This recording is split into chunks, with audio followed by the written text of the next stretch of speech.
Hello friends, অনুপমাস কিচেনে তোমাদের welcome. আজ আমি তোমাদের গ্রাম বাংলার ট্র্যাডিশনাল একটি পিঠে তাল দিয়ে তালের সরু চাকলি পিঠে বা সরু পিঠে বানিয়ে দেখাবো। তার জন্য দেখো নিয়েছি তাল। তালের খোসা ছাড়িয়ে আমি তালের পাল্প বার করে নিলাম। তালের পাল্প বার করে নিয়ে ফুটিয়ে ঠান্ডা করে নিলাম। আমার রেসিপিটি যদি তোমাদের ভালো লাগে, ইউটিউব চ্যানেল থেকে দেখলে চ্যানেলটিকে অবশ্যই সাবস্ক্রাইব করে দিও। ফেসবুক পেজ থেকে দেখলে পেজটি ফলো করে দিও। লাইক কমেন্ট শেয়ার করতে ভুলো না। এই যে দেখো, অপর দিকে নিয়েছি আতপ চাল। আতপ চাল আমি 4 ঘন্টা আগে ভিজিয়ে নিয়েছিলাম, ভালো মতো ভিজে গেছে। এরপর জলটা ঝেড়ে নিলাম। ভালো মতো জলটা ঝেড়ে নিয়ে একটা মিক্সিং জারে নিয়ে চালটা আমি গুঁড়ো করে নিলাম। এরপর একটা মিহি চালুনিতে চালের গুঁড়োটা চেলে নিলাম।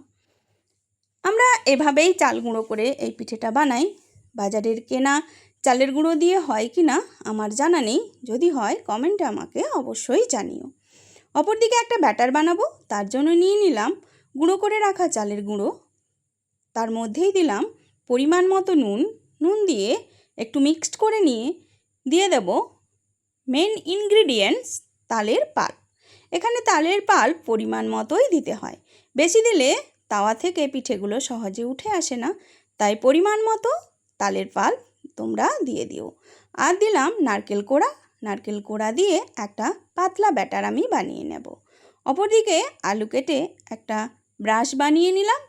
আলুর ব্রাশের সাহায্যে তাওয়াতে আমি ঘি ব্রাশ করে নিলাম। এই পিঠেটা প্রত্যেকবার বানানোর সময় তাওয়াতে অবশ্যই ঘি ব্রাশ করতে হয়, নইলে পিঠেটা সহজে উঠে আসে না। এই যে দেখো, ব্যাটারটা ঠিক এই মতো হবে। এরপর এক হাতা ব্যাটার নিয়ে তাওয়াতে এইভাবে ছড়িয়ে দিতে হবে। এভাবে ছড়িয়ে দিয়ে হাতার পেছন দিয়ে রাউন্ড শেপ দিয়ে পিঠেগুলো বানিয়ে নিতে হবে। এই পিঠেগুলো প্রথম একটা তোলার সমস্যা হয়, পরেরগুলো সহজেই তাওয়ার থেকে উঠে আসে, তাই তোমরা ভয় পাবে না। প্রথমটা সমস্যা হলেও পরেরগুলো সহজেই উঠে আসবে। পিঠেগুলো দেখতে যেমন সুন্দর হয়, খেতেও হয় খুব খুব খুব টেস্টি। আর নারকেল কোড়া দেওয়ার জন্য এর টেস্ট যে কি মারাত্মক হয় তা তোমরা একবার না বানিয়ে খেলে বুঝতে পারবে না যে পিঠেগুলোর টেস্ট এত সুন্দর হয়। এই যে দেখো, পিঠেগুলো সহজেই উঠে আসছে আর পিঠেগুলো দেখতেও হয় খুব সুন্দর। আমার প্রসেস ফলো করে একবার হলেও এই পিঠেগুলো বানিয়ে খেও, কমেন্টে আমাকে অবশ্যই জানিও। যারা নতুন বানাচ্ছ তাদের জন্য আমার টিপস রইল, তোমরা একটুখানি ময়দা অ্যাড করে দিতে পারো। ময়দা অ্যাড করে দিলে পিঠেগুলো সহজেই উঠে আসে, কিন্তু ময়দা দিলে তার টেস্ট হয় আলাদা, আর শুধু চালের গুঁড়ো দিয়ে বানালে তার টেস্ট হয় আলাদা। দেখো, পিঠেগুলো দেখেই তোমরা বুঝতে পারছো কতটা সুন্দর আর পাতলা হয়েছে। এই যে দেখো কতটা সুন্দর হয়েছে পিঠেগুলো।